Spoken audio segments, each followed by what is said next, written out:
Tell me when we're live. Well, it's 10 seconds. That's usually. No, it's.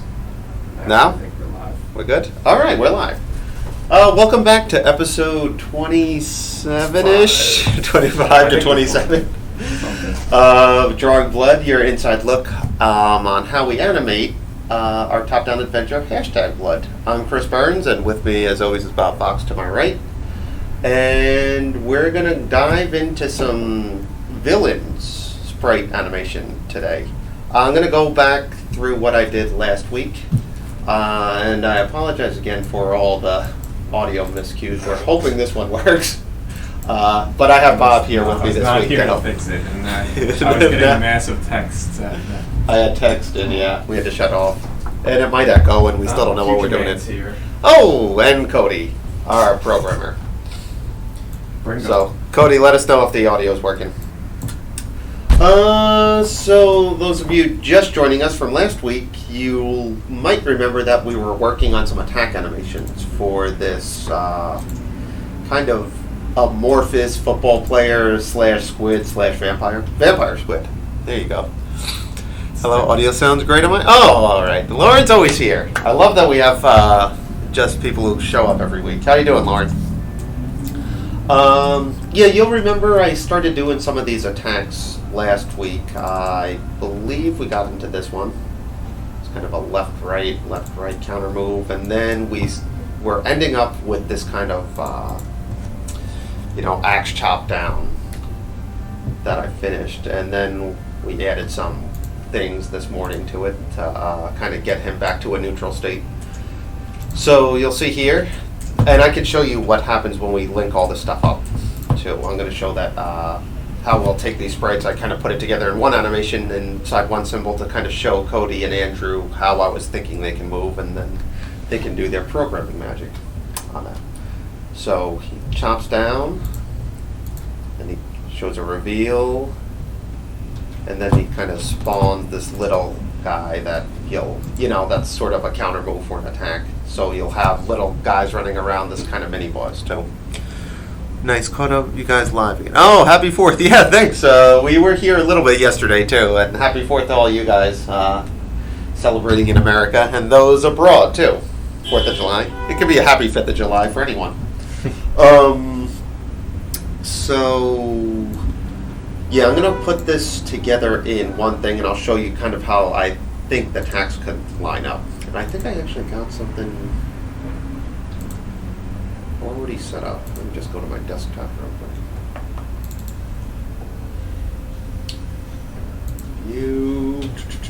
This is the Twitch kind of notification we set up.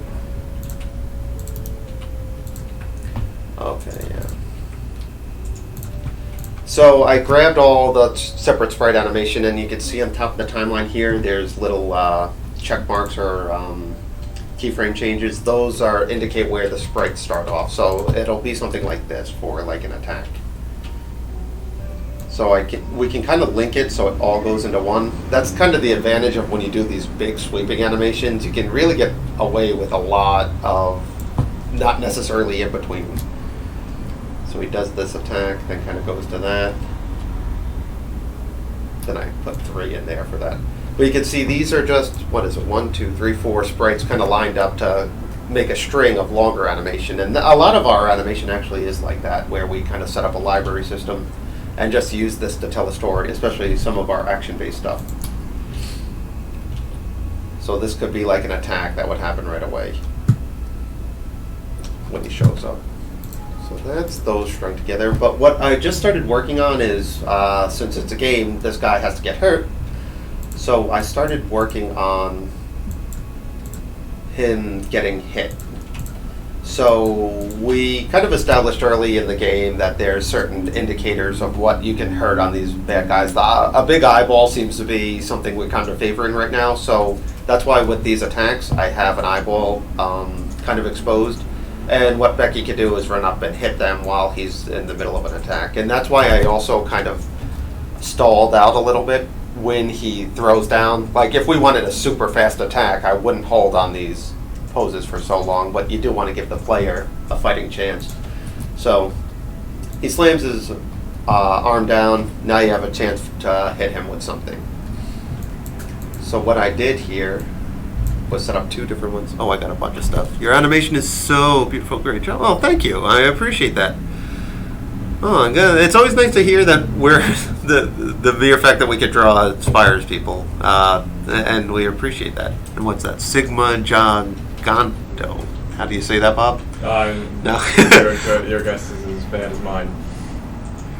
Oh, hold on. KS Tunes. I have to animate characters morphing, so do you just pop right into the next shape? It depends what the morphing is. If it's a video game, we kind of favor the pop settle things in video games, kind of stuff. If it's sort of like a more subtle or subdued animation, you're going to want to ease in, ease out, I think, to morph. The reason we do the pop thing in the video game, though, is because when you're holding a controller, I think we've all played games before where you hit the controller, it's even when it's a little unresponsive, meaning you hit jump and then a fraction of a second later you jump, it's a little off-putting. So we're trying to do everything, once you hit the button, she attacks. Once you hit this guy, a big kind of sweeping move, and he'll kind of indicate that he's hit. So what I did with these ones is I did 2 different hits. They're the same exact animation of when he gets hit. I kind of colored the eye different, so you know that's sort of what you hit. And then he kind of returns to his neutral state there. Or we could also go the route of when he gets hit, then he can go into his secondary attack, which would be, this is the first kind of frames of the axe chop that we did earlier. Now, what I was thinking we could happen, we did it with the Shadow Vampires sprites, which let me open those up so people know what I'm talking about. We kind of set up a series of attacks where if you hit this guy out of order, he kind of disappears on this one right here. But if you hit him in the right order, or with the right attack, he gets exposed again. So you hit him, and then he kind of gets exposed right there, and then he's even more vulnerable to hit him once again. So I was kind of thinking the same thing with this mini-boss, where you can hit him while he's attacking, and then all of a sudden he's exposed. In this one, another eyeball. Now, if you don't hit him right away, he can jump right into an attack. But what we're going to want to do is duplicate this symbol. I'm going to call it damage 03, since there's already 2. And we're going to do an attack for this body shape with this eyeball right now. So I'll grab the last frame, because this is sort of the neutral poles we want to get into again. Erase all that.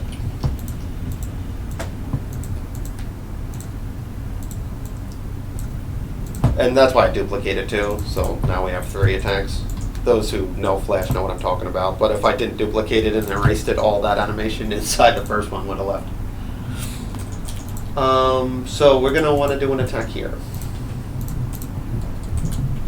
I got this stagger with this by kind of doing 2 sets of ease out animations.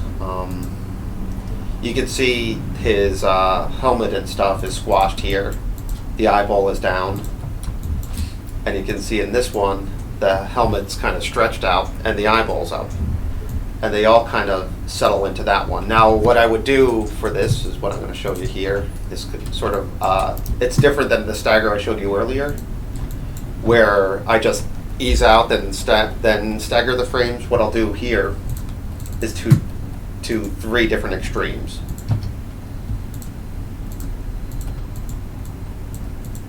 So I'll kind of separate the layers like that. So there's 2 of them now.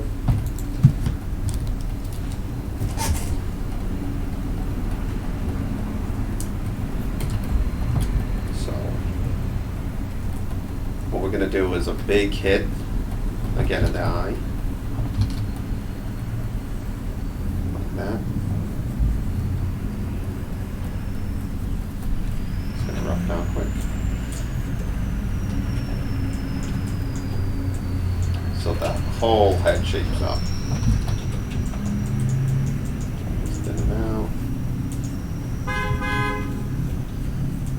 That's Riverhead. Everyone, Ah, that's 28 times we've been disrupted by by a car here. Maybe I'll have the arms go kind of out. Dan's like that. back. We got Dan's here again. Oh, Dan. All right.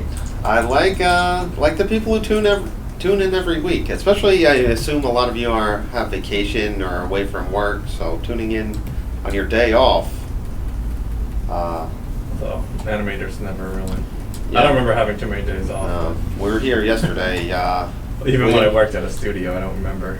Waiting for a phone call that never happened. So that was fun. So I'm gonna just transform, flip horizontal. So we got like an extreme like that. Even I'm gonna stretch them out even a little more, make it really big. I'll clean that one up. Now I'm not too worried with these hit ones having to be completely symmetrical. I know I copied and pasted a lot of them last week, since especially with the axe chop, since I wanted it very symmetrical. The reason I do symmetry for something like that too is when you're doing these top-down adventures and you're essentially animating 8 different angles if you do diagonals too. So we want to minimize that by, if Cody has to flip this sprite or Andrew has to flip this sprite, it'll be exactly the same on either side. So even if you flip it, it'll be the same kind of thing. And that's why all of our characters, if you put a mirror right down the middle, you'll see that they're exactly symmetrical, and just to save on workload. So I know a lot of our sprites we do at 400%. Right now I'm at 200. For these bigger guys, I can use a smaller brush and 200%. Now we zoom out to 25% as a sprite, what will be seen on the screen. So it's not all these little imperfections you're going to see at 200% will virtually be gone.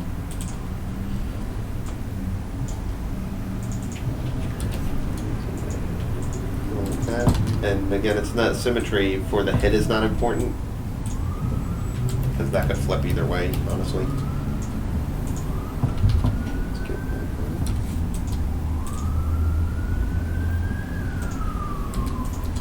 The legs are going to go up, get a little thinner. These like amorphous kind of jelly-like characters are always fun to animate.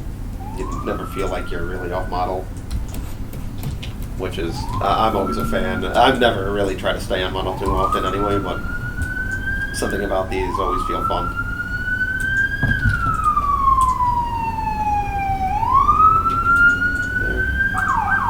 You would think we live in a really busy kind of town. And We do. that's not We true. do though.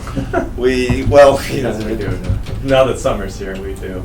Yeah, the people from the city seem to like Long Island in the summer. We get breaks in the winter.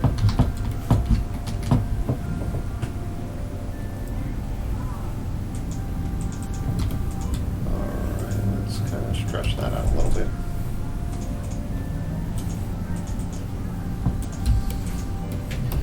We'll continue that on this side.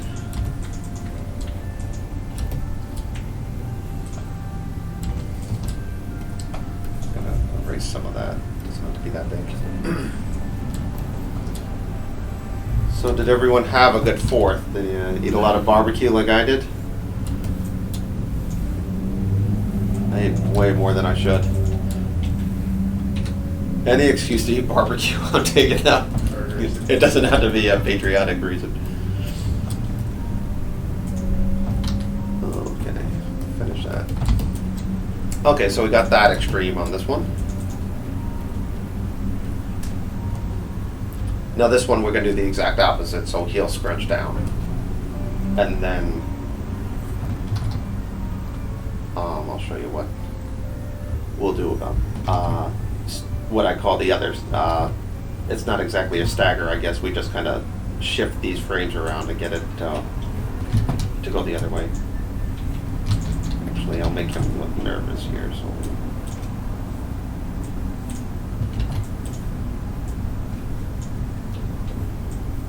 Dan said it looks like you got burned yesterday. I went to the beach with my kids, so I did get a lot of sun. It was fun. Do you guys know what a dragnet is at all? It's like this 2-man net. No one does it with me, so I got this 10-foot net that I'm dragging behind me because my kids are a little small to do it so far. But we caught all sorts of things.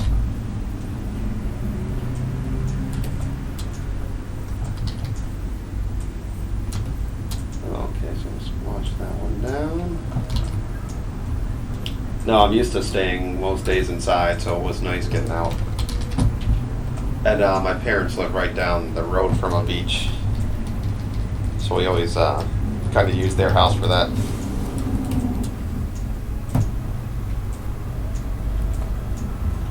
Got that. Make that red. Gonna erase this line.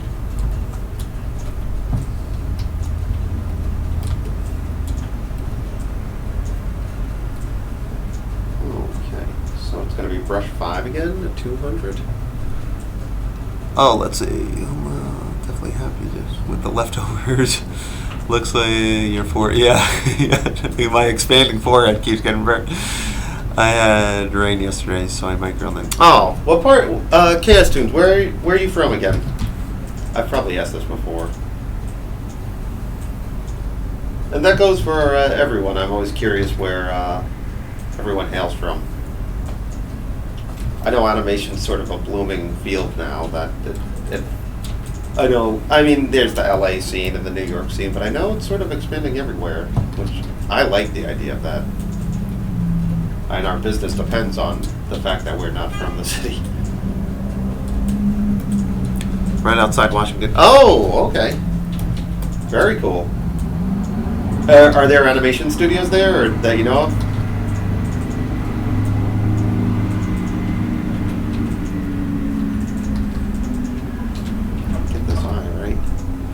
Jersey bred, Brooklyn living. Ooh, you see, I did the opposite. I lived in Jersey and worked in Brooklyn.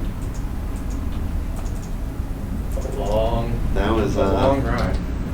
That was it wasn't too bad with the PATH train actually. But Cody, Bob, and myself all lived in the same condo. Those were they were the days, I guess. I couldn't imagine doing that. Yeah, my body wouldn't. No, that's exactly. I grew up in Jersey. Oh, okay, gotcha. That's what you're doing too. What part of Jersey? We were in Jersey City.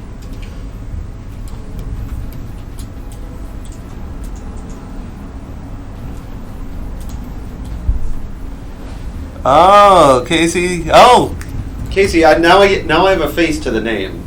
Casey got to meet us at Too Many Games, and we chatted for a while. It was a good talk with Casey.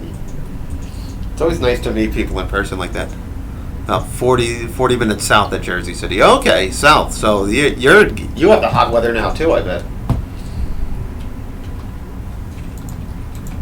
So we got that one, and we got that one. So you can see I kind of did the opposites for both. The arms are spread out for the top one. The arms are kind of tucked in with the squashed one. Now what I'm going to do is simple ease in, not ease in, ease out, just an ease out, where we're just going to favor the extreme on either one of these, and we're just going to in between that as is. And then what I'll take the top layer and the bottom layer, and kind of like when you shuffle a deck of cards, you do that to either side, and so it's gonna just kind of chop the frames up like that, and then you'll get this really nice kind of stagger that makes it look more impactful, especially when these hit. It was great meeting you and picking your brain. Oh yeah, my brain. Not a lot of people should pick my brain, I don't think, but it was great meeting you and seeing you in person. And those of you on here, if you should check out Casey's Twitch. It's really. It was his YouTube, I think, right? Oh, was that your YouTube that we were looking at? I thought we saw it on Twitch. We were looking at Lifetime. Oh, okay. Bob showed it to me.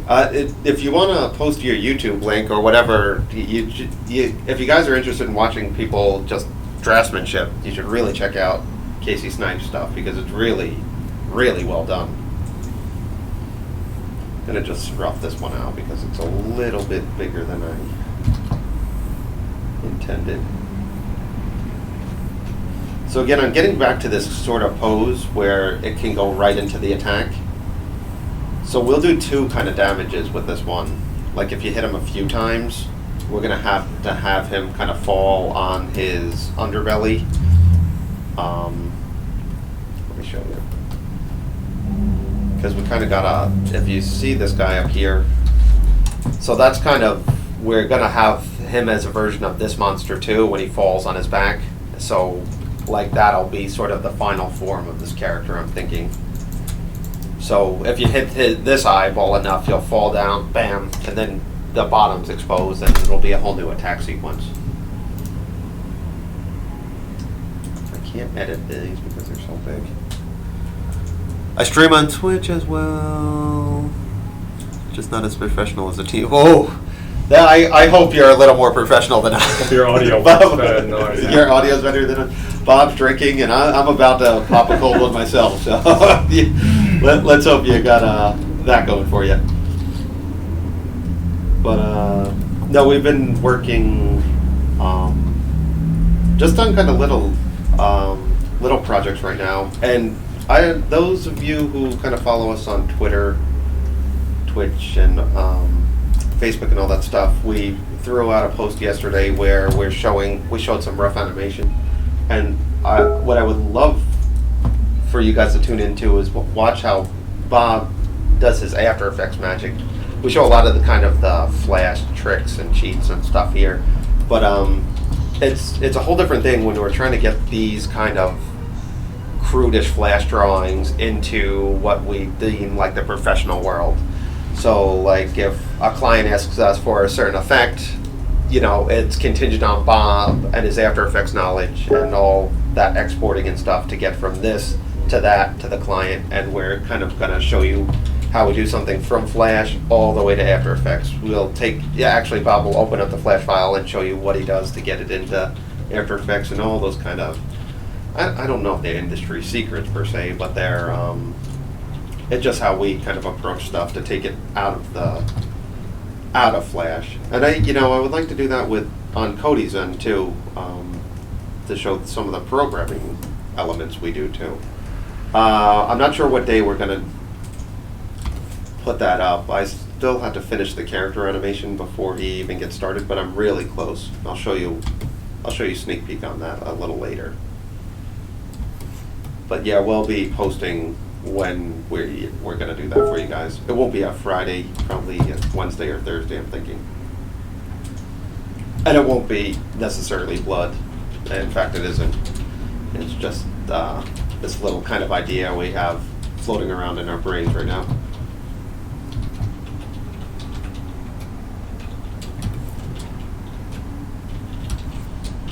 Sort of, and it's going to be neat. We add like a live action element. Like we'll take a real, just a photo of something outside and kind of implement these characters in the real world. So that's something to look forward to.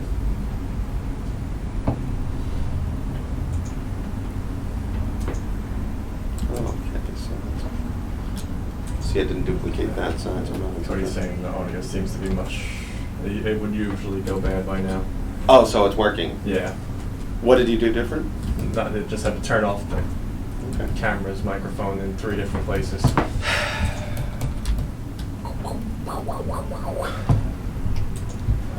Wow, wow, wubsy. Okay, so that's going like that. Okay. Ooh, another subscriber. Thank you. How did we hear that? I did watch some. Okay, hold on. I did watch some of last week's show with the issues. If you guys are still doing well with the presentation and chat interaction, once I finish up I definitely want to stream some blood stuff. Always excited for some After Effects. Yeah, it's gonna be. It's really cool. It's kind of in the same vein of what was that one called, Bob? That we did with the live action one? Did we just call it Tiny Town? Oh, the one with the garden gnome? Yeah, the garden gnome. I don't think we called it anything. I forget what we called, but it's the same character as we it wasn't. It had nothing to do with blood. It was just some. I forget what the Twitter post was. I'm gonna just in between this and say screw it for this one. I'll show you the animation I've been working on with that. It's really close to being done, but there's still just kind of the minutia in betweens, the ones that aren't fun to watch.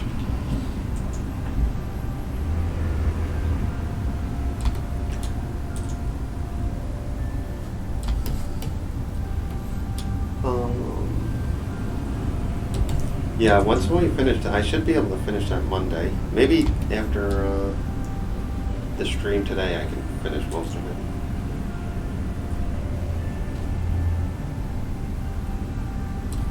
All the main characters. Well, the one main character. In case you was asking, we're not affiliates because we only do it like once a week, right? We have to do it like Yeah, I twice think a you week. need to do it 7 times or 7 times a month or something. So We'd almost do it twice a week. we'd have to do at least Thursday one bi-weekly or something. I don't know the advantages of becoming an affiliate.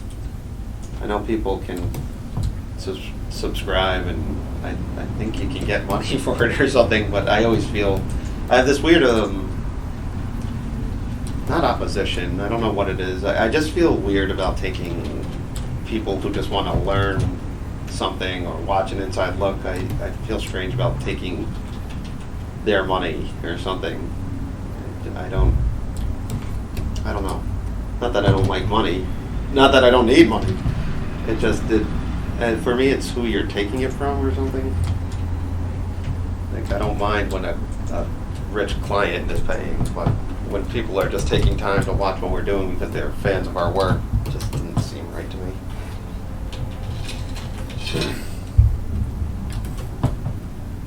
But yeah, I would if we did it more, and I think we're kind of gearing up to do more a month, so maybe we can look into becoming an affiliate. I'm sure it comes with other advantages.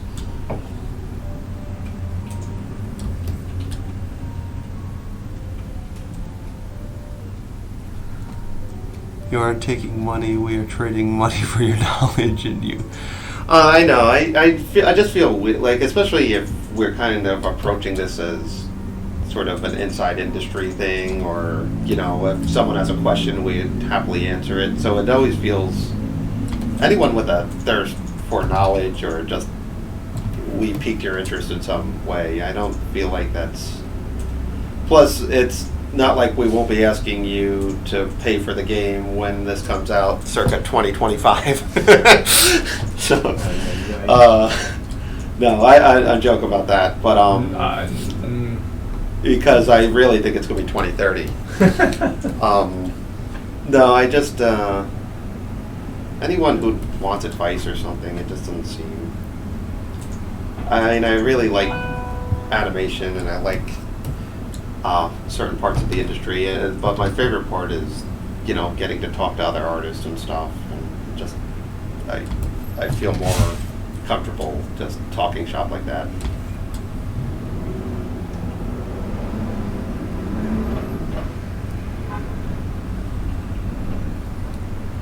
Let's see. So we got this one eased out. Ooh, that's a new kind of verb, eased out. Never called it that way.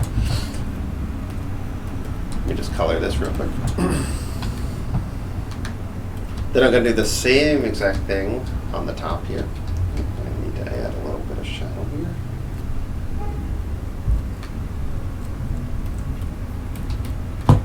Oops.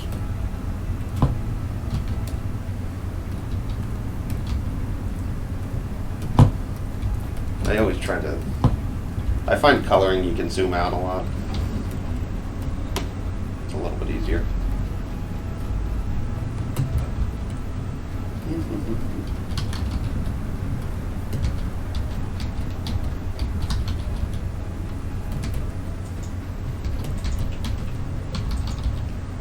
Alright.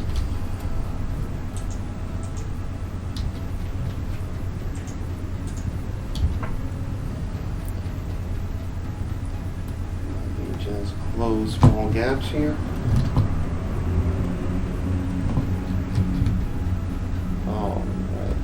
So we got that. Now, the top. I could tell everyone since I've played the game, I really like it. It's an amazing play rate so far. I'm sure it'll be loved by anyone who buys it. My grandkids love this game when it launches. You draw these characters without rotating the camera. No, I can. I don't know if I can even do it in this one. No, that didn't happen. Old Flash here. I've got accustomed to not doing it. I mean, you'll probably see my posture. I'm always kind of hunched over, looking to the side or something. So I'm sure in a few years, when I'm bent over and can't do all this, I'll be wishing for that. But I never really had to do that. I know it seems to be a big thing in Photoshop. Like when you watch those tutorials, I see people taking their fingers and even rotating it and stuff, and it's pretty fascinating. But I never really found it necessary to do it.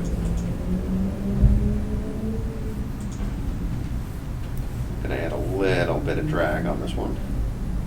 Is that a little more? Kids will. That's a good one. No, once Cody works calms down too, I would love to see how Cody works too. Cody and Andrew. Boy, I'd love to. Well, I guess we get to when we're on the road with them and get to see it do it. But I've seen Andrew work plenty. I've seen Andrew fixing all kinds of bugs. Cody, you're setting yourself up too easy, Cody.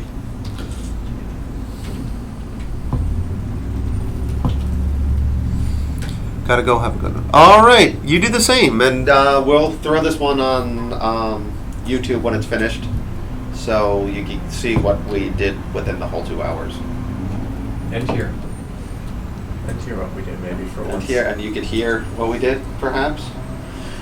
Possibly. That audio last week, that was embarrassing. And it was the worst week to happen with Bob gone, because I am so bad with tech. I know, it's shocking. The guy who's using a 40-year-old program doesn't know how to work a speaker.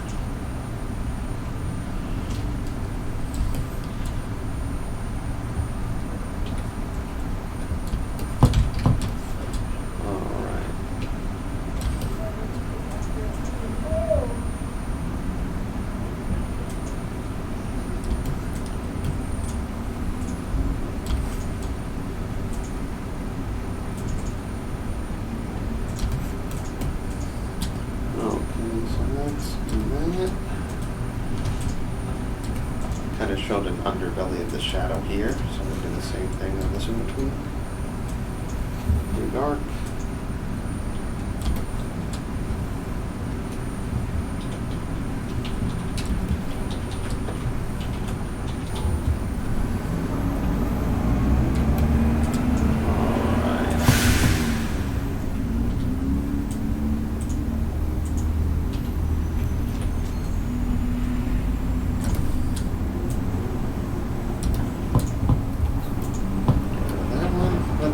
I'm gonna still need to in between this.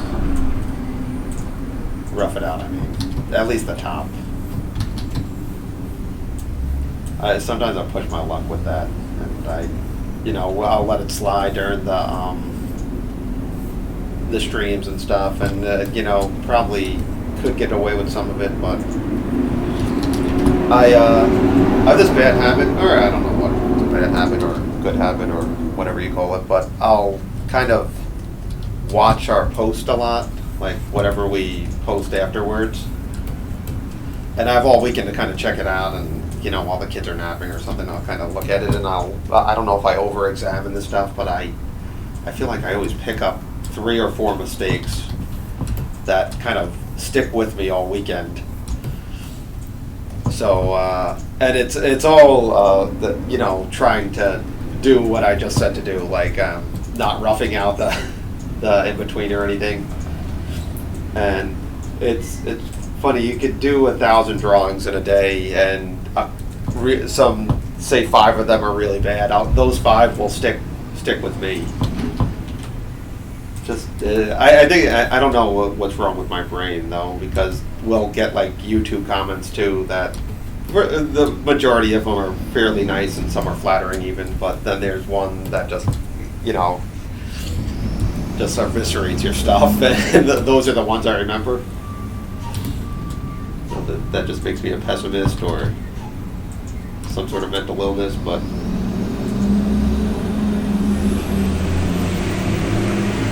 they say not to read the comments, but it's hard not to.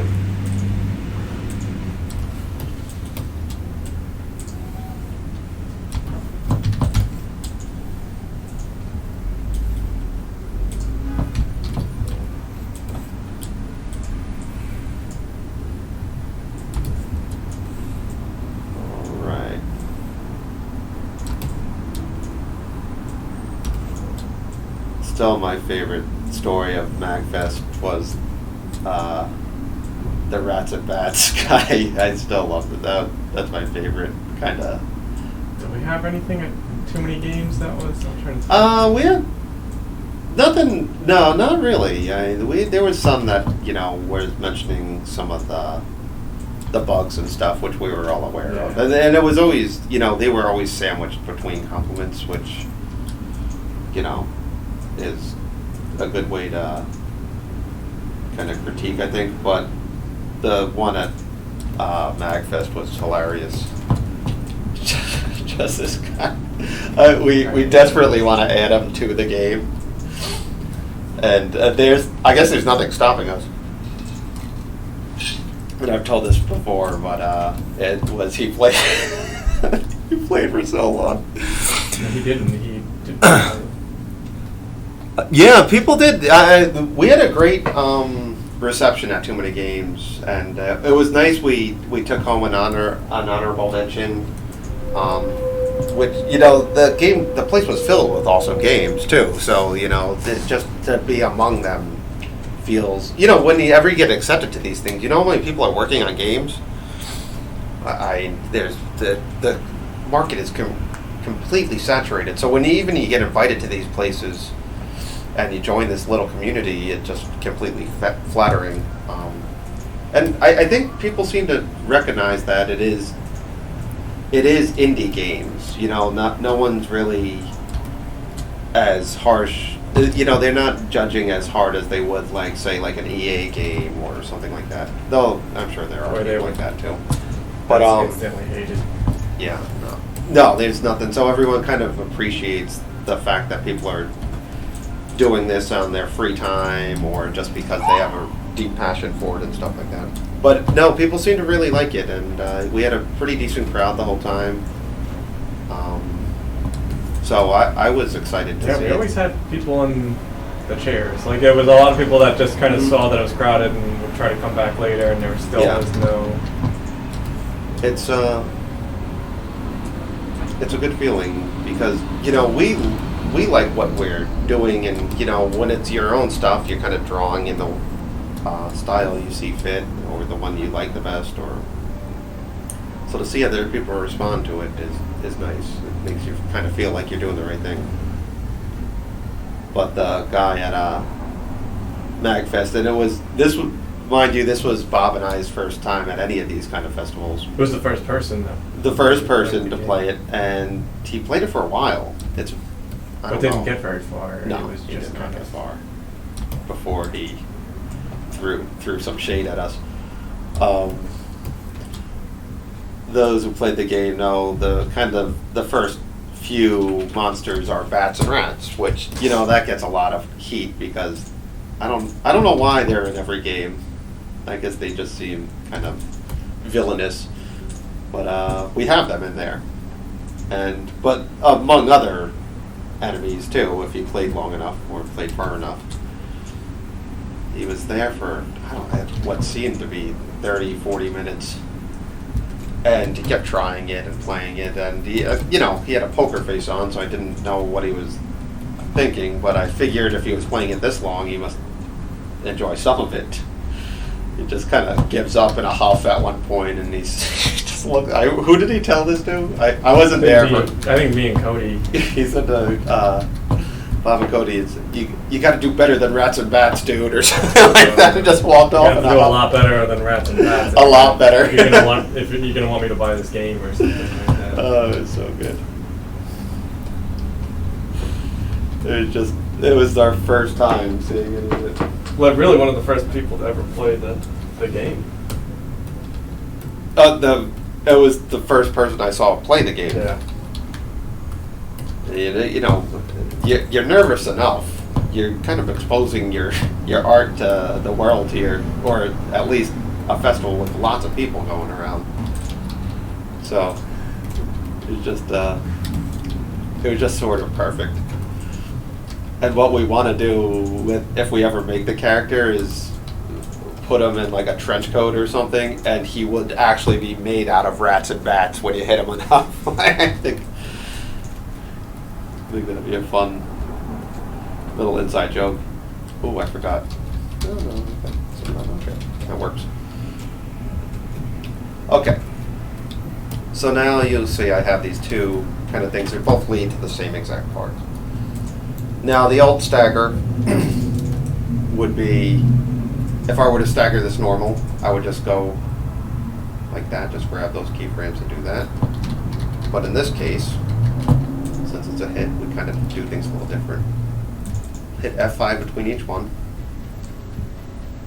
I'll grab the bottom layer and just shift it over one like that. Then I just kind of place the keyframes down, which it's a different kind of stagger. So you got kind of a more violent kind of hit here. Now what I do is with all the hits, I don't want to follow this chart. Oh. So that's the last frame. So I just kind of hold the last frame on one just to kind of ease out a little bit. And this one is nice because this is the keyframe in the middle right before the attack, so he can go right into attack after you hit him here. Now, I'm not sure how we're going to do the game mechanics on this one, whether you can hit this guy a lot while he's exposed, so we're going to want to do a few different kind of hits with him.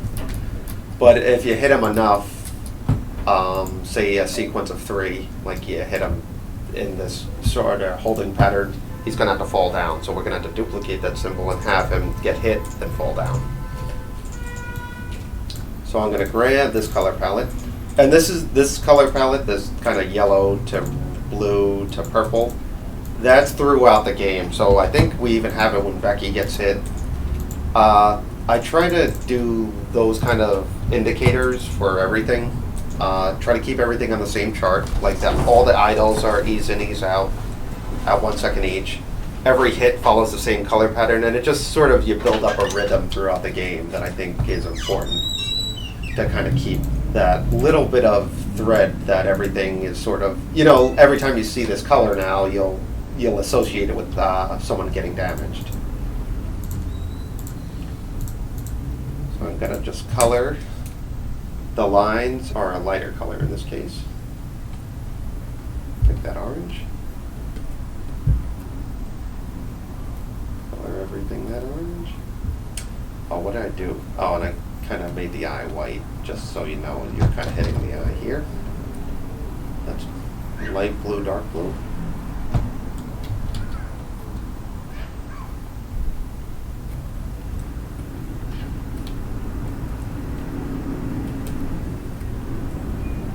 And then we can add like kind of a debris, like you're getting hit, and I'll do that next. I'll show you how I do that. And that one's purple, light purple, dark purple.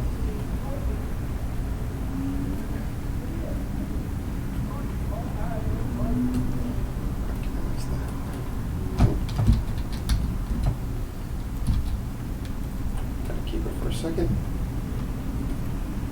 And some purple in there anyway. All right. So we got this. All the symbols share the stage. You can change the opacity or view the layers to see them. Yeah, well, you'll see all my sprite sheets. I got a giant. This character is really big. if Becky's sort of the template for which character, or character sizes, like the kids are around all Becky size, and then we kind of measure everything in Becky. So a teacher will be like a Becky and a half. So this character is essentially, I believe I set him up to be around 2 Beckys right there. But all the sprite sheets, like for that vampire one, let me just open that one up again. I'll set it up in this big kind of thing, which is at 2200 by 2200. That's as big as Flash MX will let me make. So that's kind of the sprite sheets I'm doing right now. Now for bigger characters like these bosses, there's going to be a lot of overlay. So what I'll eventually do is like this I'll just make different sprite sheets or different kind of showcases where this page will just be the one where he gets damaged. I'll do one where it's just the attacks. I'll do one that's kind of ancillary where just like this one too, like this would be a page, this one, where it's just kind of getting to the parts before the attacks. And then I'll do one for like a death one. And then I'll do a little sprite sheet for these little guys because they're going to have to run around and attack. So, and then I'll send the file over to Cody. I'll kind of label it better than this. It's still far from being finished, so I kind of haven't messed with it yet. And then he's off to the races. So that's 37 frames. Just going to make that 37. Oh, I did make it 37. Okay, so that can go right into this attack. So you can go like that then after it gets hit. Or we can always go back to a neutral thing. If you hit him enough, we can get him to go into this kind of ease in, ease out too.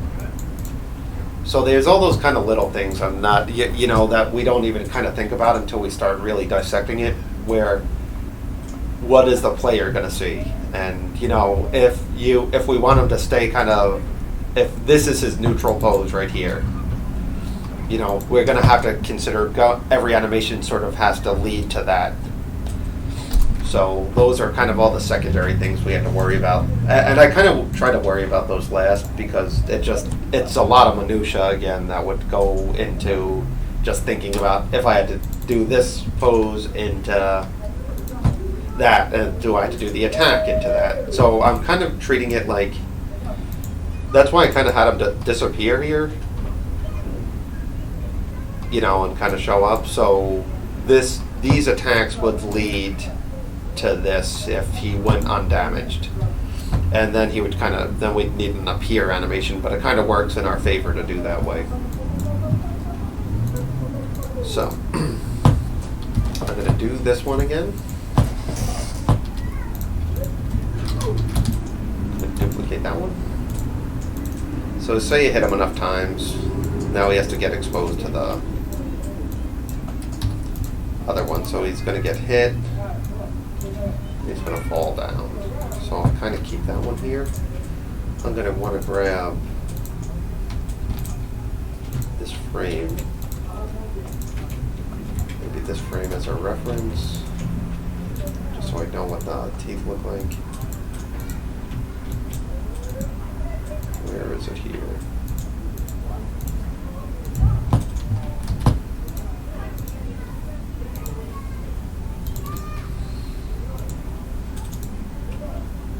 Turn all these layers off.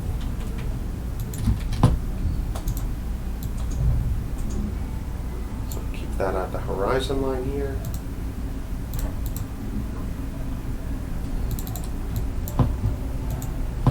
And then we'll have to worry about when he finally falls down and gets to this kind of monster area.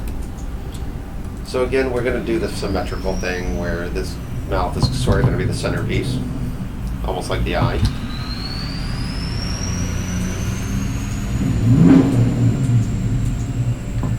So what I'll do is just draw half of it, sort of like I have been doing. Maybe the tentacles can go like that.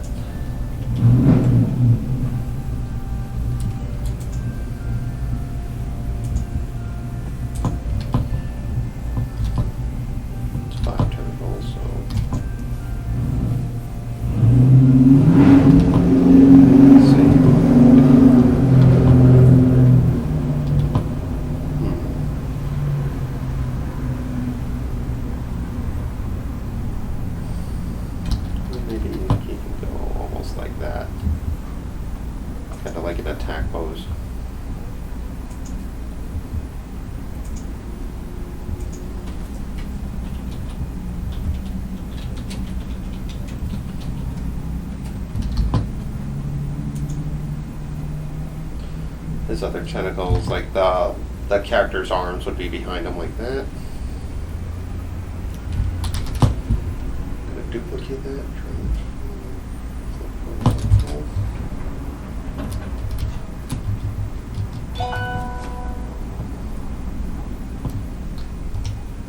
So let me clean that up a little bit. This even makes sense here. And I could do it like the legs are like that too. If he falls down, though, we'll kind of, ooh, maybe like almost like legs like that.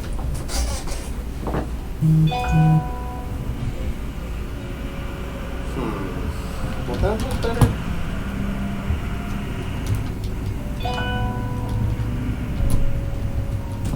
That could look a little interesting. Let me explore this a little bit like that.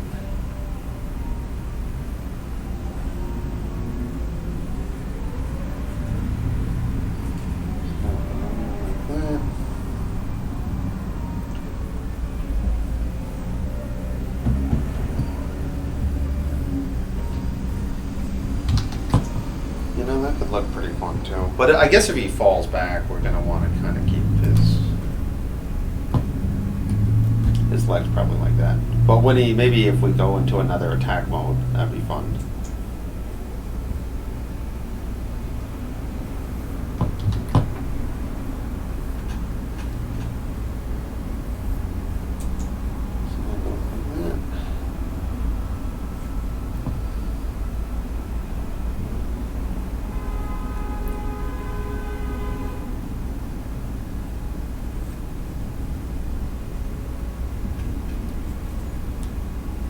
Alright, I think that's what we're going to do for now.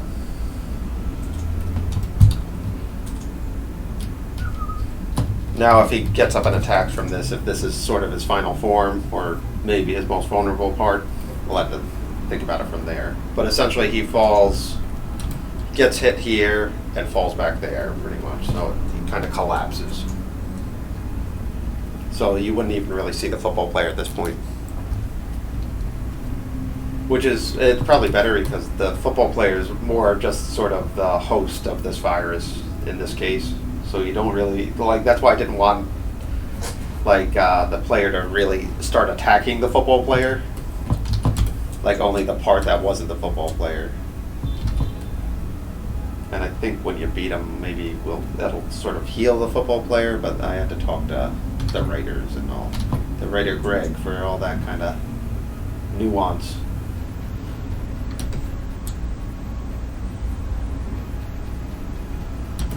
So this one I'm gonna duplicate actually, where I'll just do the first half.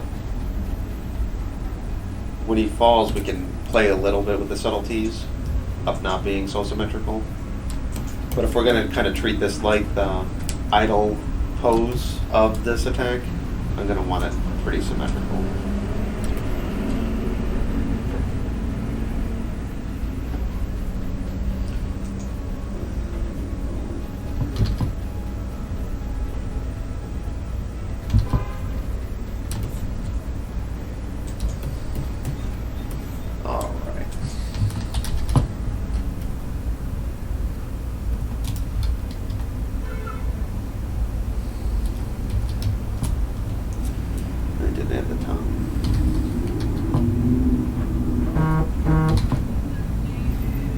Okay?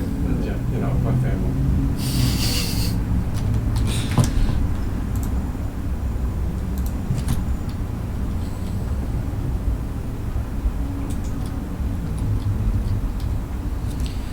Alright, so I'm going to add a little bit of shadow here.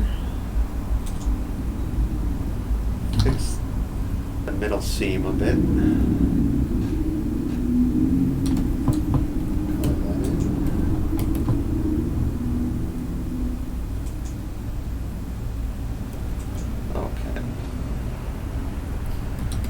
Get the color palette right.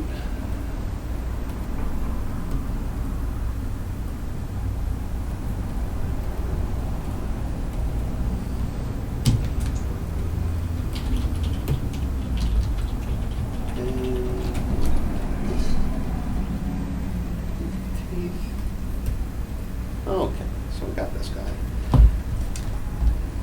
So what I'll do after this, so we're gonna do like a big hit there.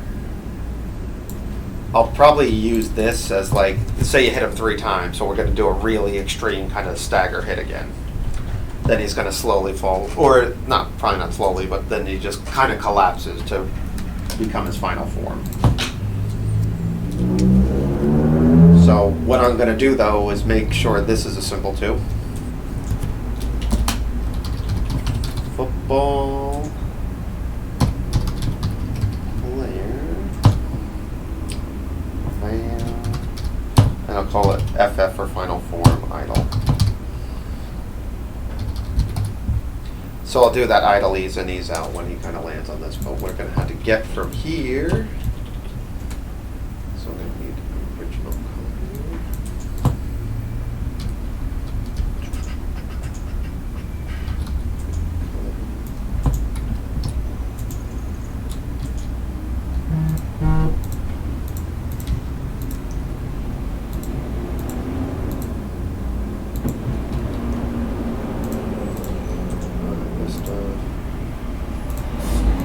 An orange part on the other one.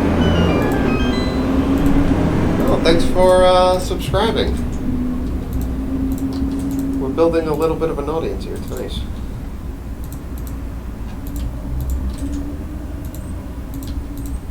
Okay, so that'll go that to that, sort of when he falls back.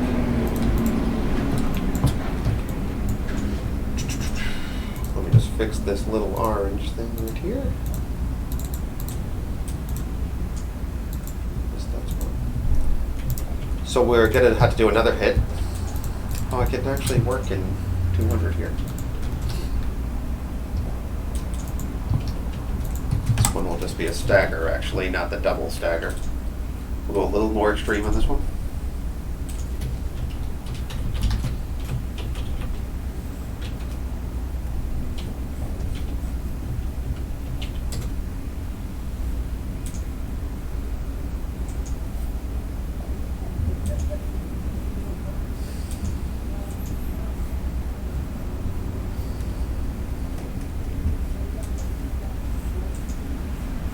Maybe show the full head here. That'd be nice.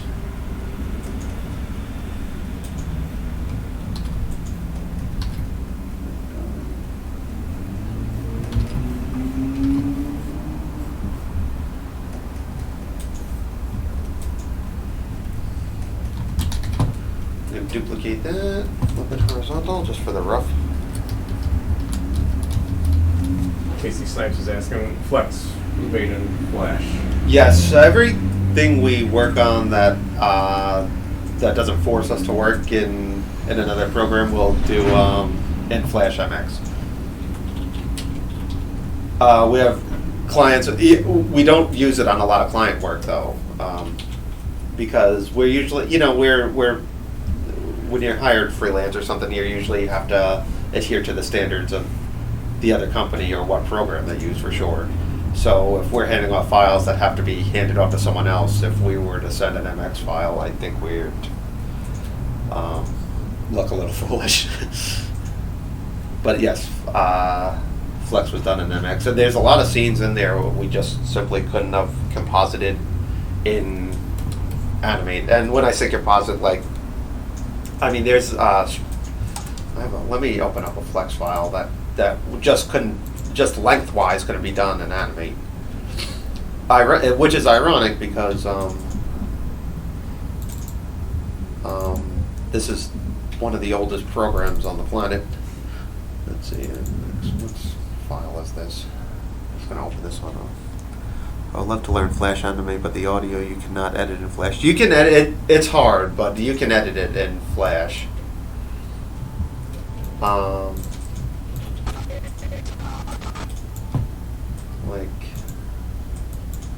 long is this scene?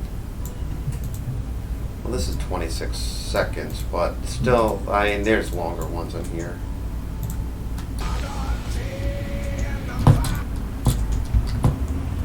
This has some curses in it for warnings. Offended by that. playing well. Bad too. But just doing this would not be able to. I shouldn't have picked this one. But you just wouldn't be able to pull this off. And actually, this was longer. I made it this way to make it more digestible for After Effects because we had certain lighting effects we wanted to do on this one. There's a longer one actually, probably intro. So you have an intro on one. The intro might have been one. Intro song. Intro? Is this just... Oh, this is just the opening shot. Yeah, that's the opening shot. Nope. Intro 1. This is the problem with me. I name things so badly. This is the boards.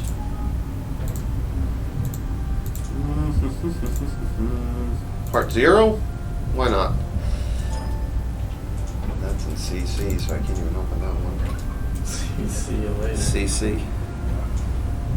No, this is another one. I don't know where we put the GD intro. But this one, how long is this? 30 seconds. But I guess the point is I couldn't even do a 30-second thing. Sorry, brother. You're already dead. But let me offer you some sage advice.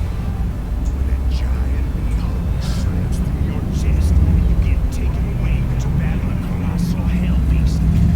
Like I could, it's always strange to me that we have to backlog these kind of things. Like if we wanted to do this, this would take just mountains more work for the same exact product because of the program that's essentially the same. They say. I can't find the intro. Non-background. It's insane work. So you draw layers frame by frame. Yes, we do everything frame by frame when it calls for it. There's a lot of puppeting we do. How many Beckys am I? Let's see, you were a little bit short. You're pretty tall, though. You would be about 3 Beckys tall. But the audio you cannot edit in Flash, so you storyboard it and I get it animated. I can show you how we do edit, but there is, in the new Flash, you can edit audio a lot better. So you draw layers for one of the non-background layers. Can I ask the green guidelines for different aspect ratios or when you present it? Sorry, so many questions.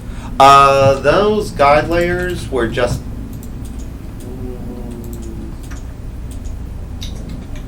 We just have a standard guide kind of thing where this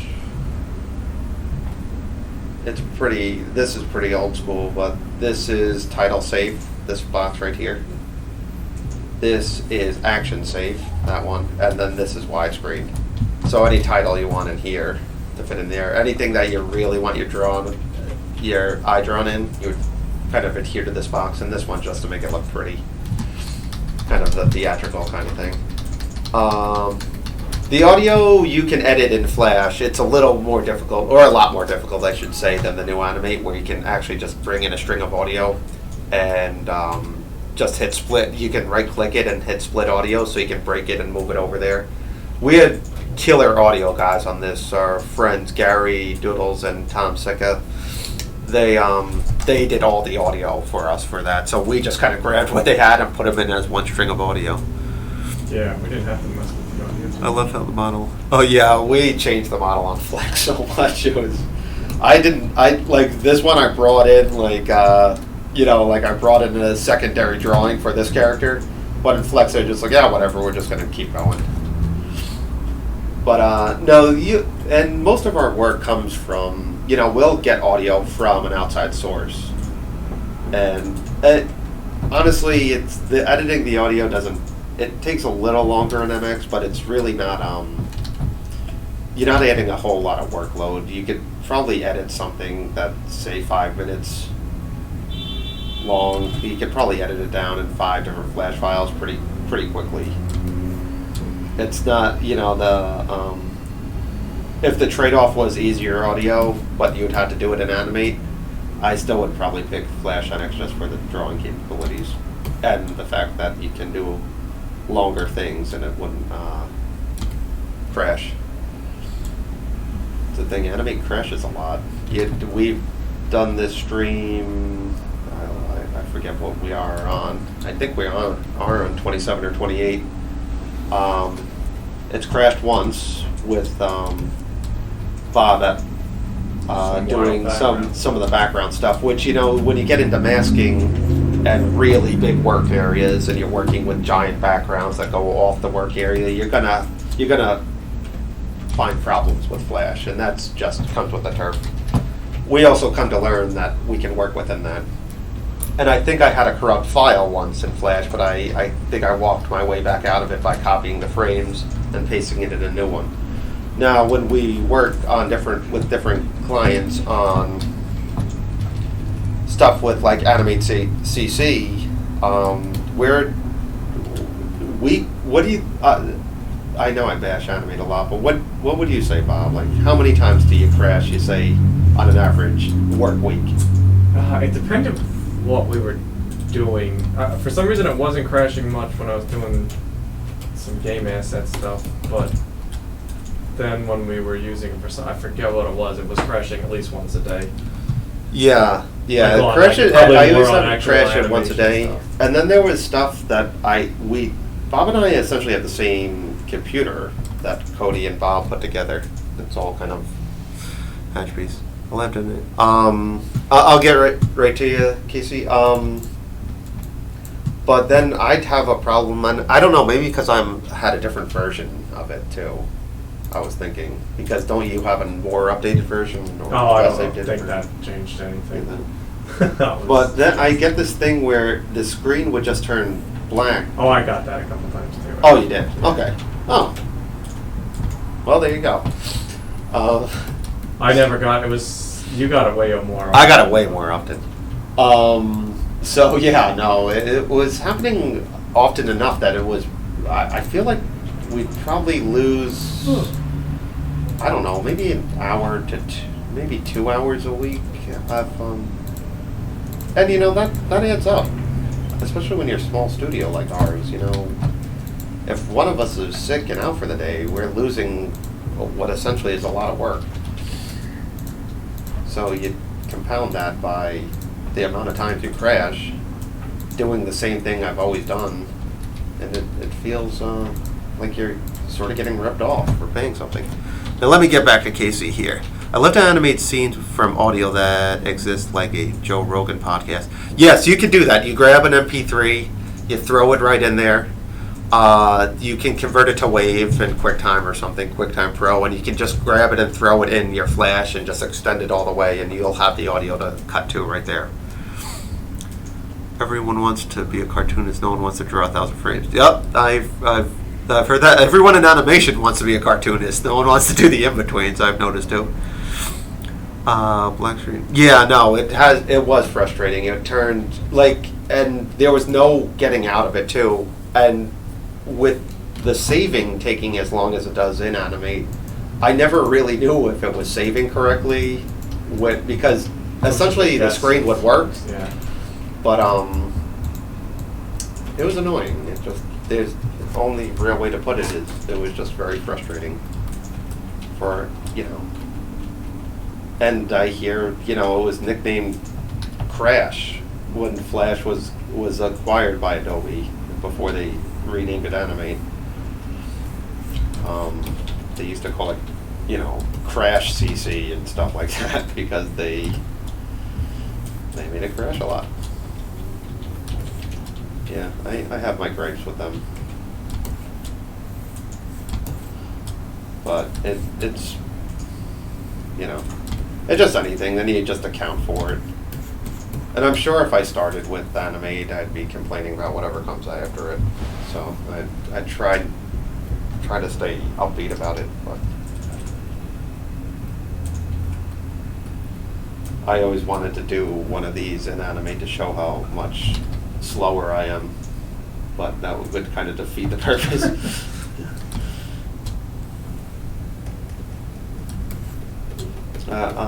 I hear good things about Toon Boom, but it's pretty expensive. Well, it just seems like I'm just learning something from scratch, which is always kind of a crappy excuse. I don't want to learn something new, but I do want to know everything there is to know about any animation program because I want to know what's best for our studio. So it sort of behooves everyone to learn it too. Bingo! Another emergency on Main Street.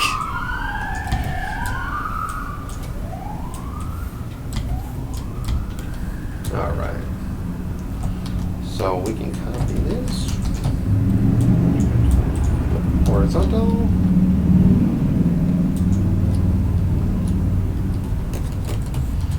I'm just going to round off these edges again, make sure the bottom's fine. Okay. Now this is something I get in between.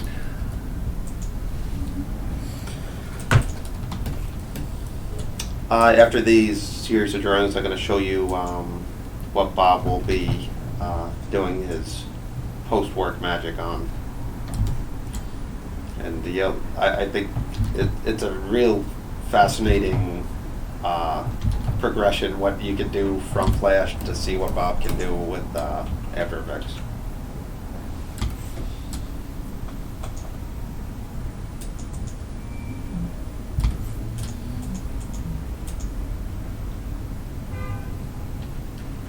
And what is it? And we're an hour 12 in, so if anyone has any questions about any kind of animation and you think Bob and I can answer them with how we would approach it, I always invite people to ask those kind of questions. And it doesn't have to be about blood. It could be about your personal projects. And I encourage all you to share your artwork here and with us and all that stuff. This is a very cool community we crafted here, and everyone's very open-minded, and everyone's super talented. So if you guys just want to spread your artwork around this Twitch too, let us know. Just throw it up there. Everyone can take a look.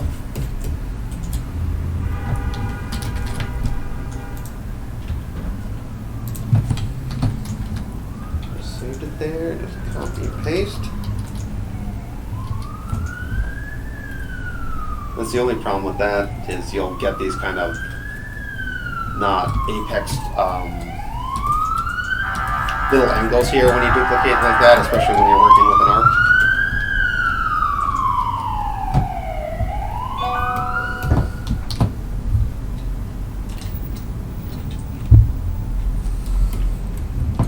All right.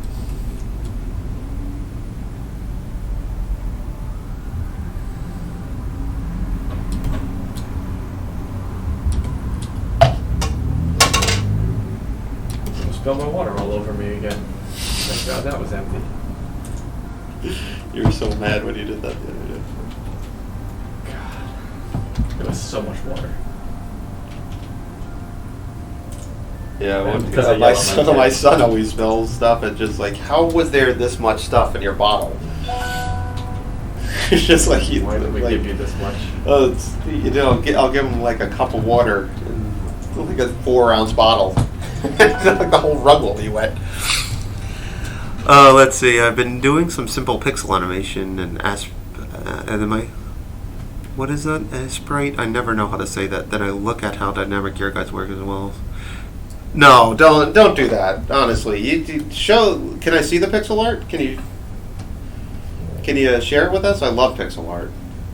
I'm so glad it's making its kind of like the golden age of pixel art is when we have the most advanced 3D technology. It's kind of funny. That Contra style program was ridiculous. Yeah, I want to do that.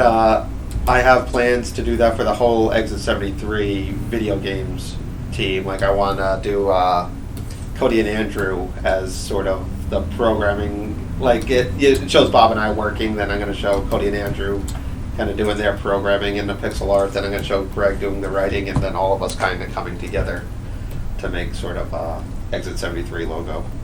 I think I'm going to do that in my spare time, though. That's not too much of that floating around. Finish my 5-second looping animation. Can you click on that one? Oh, yeah. Oh, wow. That background's awesome. Whoa, that's really cool. I'll be right back.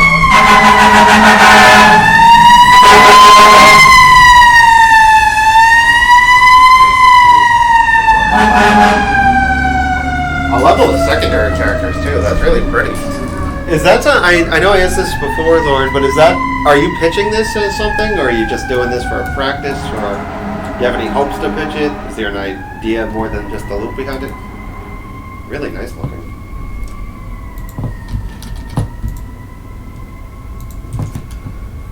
No, just for fun. Well, good on you, because it looks really, really great. That should get a lot of attention on Twitter, I bet. Did I not duplicate that? Have you posted it? That's on Twitter. Right? Yeah, that was on. She Yeah. actually did get quite a bit of. No, it should. It looks fantastic. How did you do the backgrounds in that? Was that all After Effects stuff, or was that Photoshop backgrounds? We'd love to know your process too. Explain yourself. Explosion. After Effects, yep. Really nice stuff. I like the secondary characters too. Are gorgeous. Love those ghosts, and I love how you animate the ghosts, kind of really anthropomorphic kind of.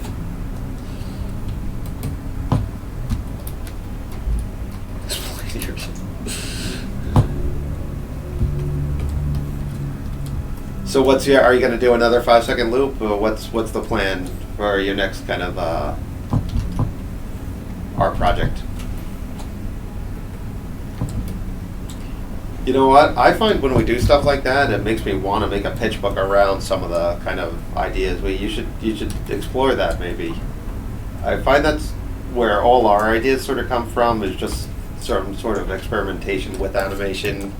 It's really that we have an idea and be like, well, let's create a character design, and then like, okay, let's make an animation for it. We kind of reverse engineer everything. Not that that's worked too great. Yes, we haven't had we haven't had a good pitch meeting in quite a bit, but I find animation first almost. That's how I try to approach things.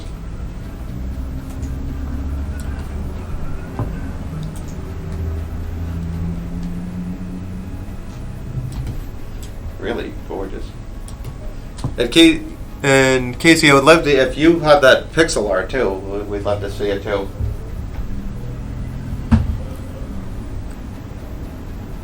I'm shooting to be a TV storyboard artist, so I'm working on my board. Are you located in LA or East Coast, or even are you in the States? Where do you hope to kind I of? feel like she was an LA person. Oh, was she in? Might have. You have to forgive me. I ask the same questions all the time, and it's not you guys. It's actually me. I ask my parents the same question every time I talk to them. I ask my wife the same stuff. Some people accuse me of not even listening. LA. Is there a studio you're looking to go in for, or just any studio that delves into TV animation? You see, I'm gonna have to delete that and I'm gonna have to do this half. I feel like that is that does look like a Cartoon Network inspired show. It's my top choice, but anything along those lines. Yeah, they're still, in my opinion, Cartoon Network is still sort of the kind of pioneer of what I like about cartoons. Not so much Nickelodeon, and Disney has its moments, but I find Cartoon Network kind of has the most charm. And hopefully one day Netflix can catch up to, well, if they're not already caught up. You know, the more avenues for us animators, the better. Yeah, no worries. I always ask the same questions too. Cartoon Network would be cool. I have terrible memory. I'm sure I've. No, yeah. Even if you did, I wouldn't remember. It's like that movie Memento. I have tattoos all over myself to tell me what to do next. Disney has some great stuff. No, they do. They have. It's weird. I always like at first.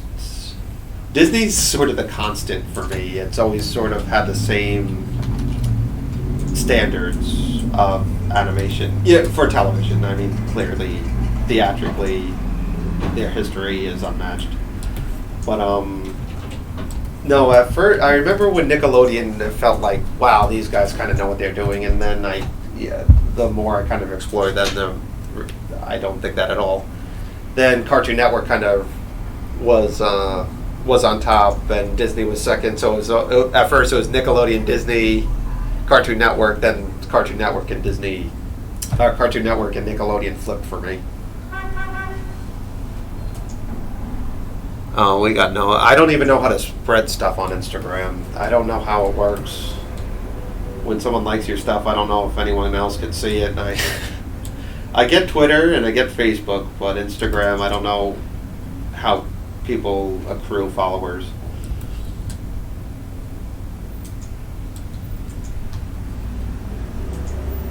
Nick had my favorite shows early 2000. Yeah, no, they had. It seems like they had something going, and then. Oh, I don't know. I don't know what happened with them. We've tried pitching with them a bunch, though. To no avail.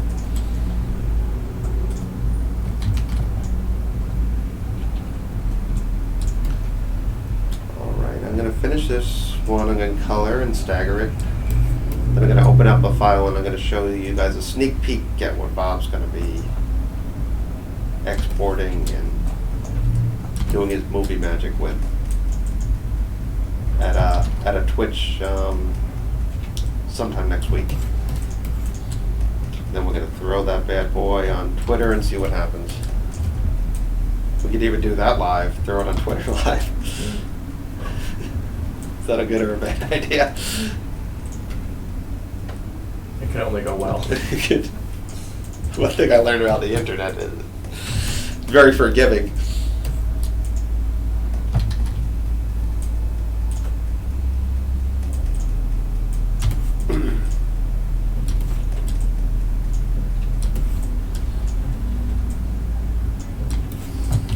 In fact, I'm glad the loop, the 5-second loop came up, because that's sort of what we make for these little things, is a 5 or 6 second loop. I find stuff like that on Twitter is very digestible for people. They seem to really like that super short form of animation. You know, if Vine was still around, it would be the perfect avenue for animation, because 6 seconds is something anyone could probably get together in a week. But they had their heyday, I guess. Boy, was that big. They're exactly where they need to be. They're. You think they Davy Jones' locker?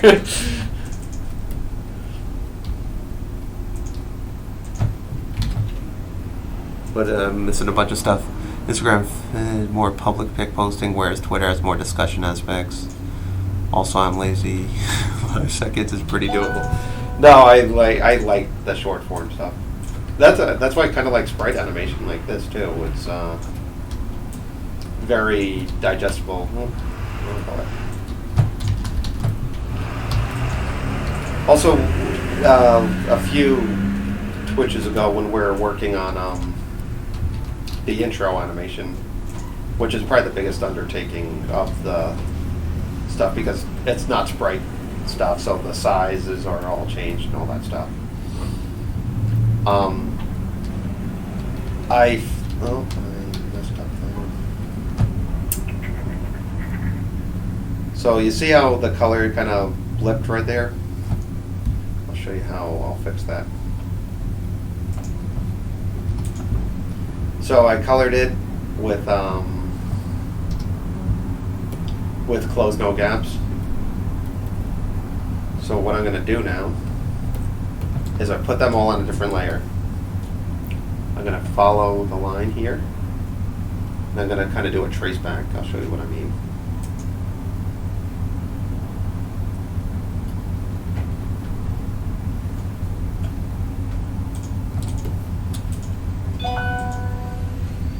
So if you ever find yourself in this situation, and I do it a lot because I always hit close no gaps, so it'll just fill in anything kind of willy-nilly. So now I got this above here. I'm gonna just change the color to this, red for now. Gonna copy it, paste it, erase that. I could change this to pure black again.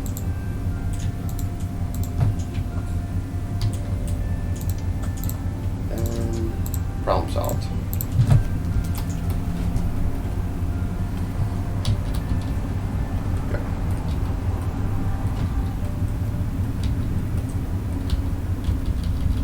Like the old school ways when they had to do tracebacks. You don't get that anymore. You don't see a lot of traceback stuff in animation because everything's so layer based. But you watch those old school anything when they didn't want to have a bunch of cells floating around on the Axberry, you'll see a lot of stuff traced back, which I always thought had a lot of charm. Okay, so we got this thing. Now what we're going to do here is stagger that.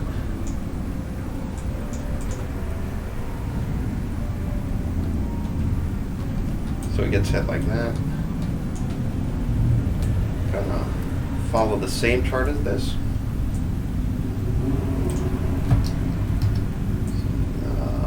That's 9 and 11. So I'll take those last two.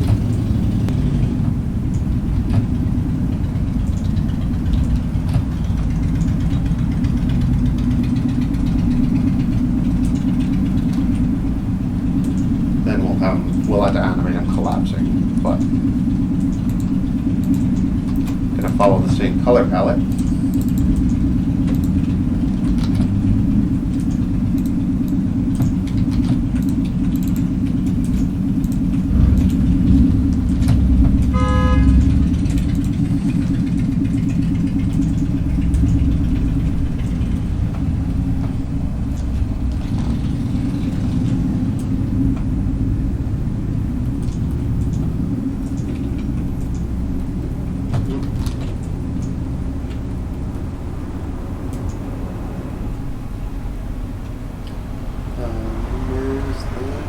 A bunch of conversation. It's where.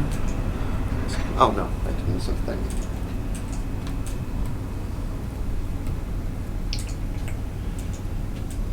Blue.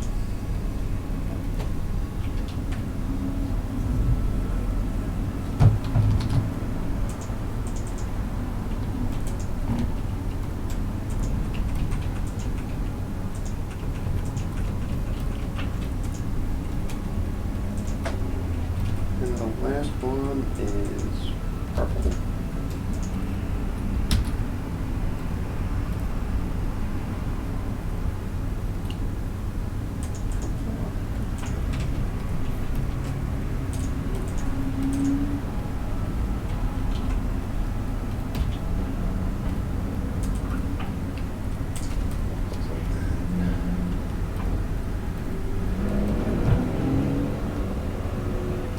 Okay, so we got that kind of right before he falls. Check it out, 25%. Let's see what we're working with here. Alright, so we've got some hits kind of done. Alright, so I'm going to show you the 6-second thing now. 5 or 6 seconds.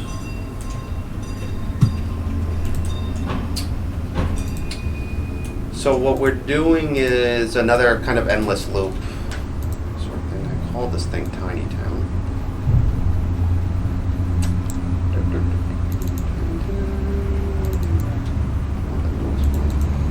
Gotta take a photo too.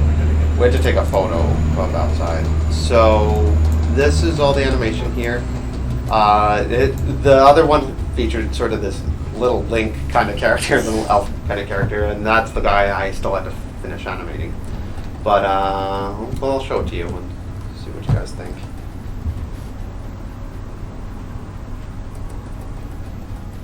So you can see it's going to loop over and over again, and what I had was this little frog character's about to attack him, but this elf is pretty aloof, doesn't even realize he's getting attacked, and then this rock creature kind of eats him up. And we're going to put this in kind of a live action setting.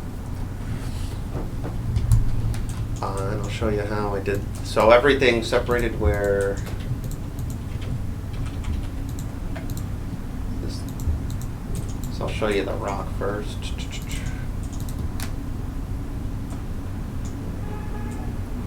Then so the rock turns eats, and then I did a debris layer. Then what I did was add the frog.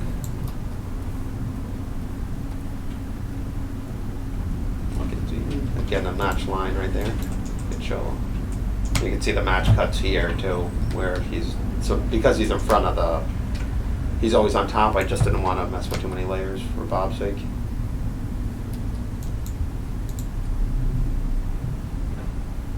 So that's that.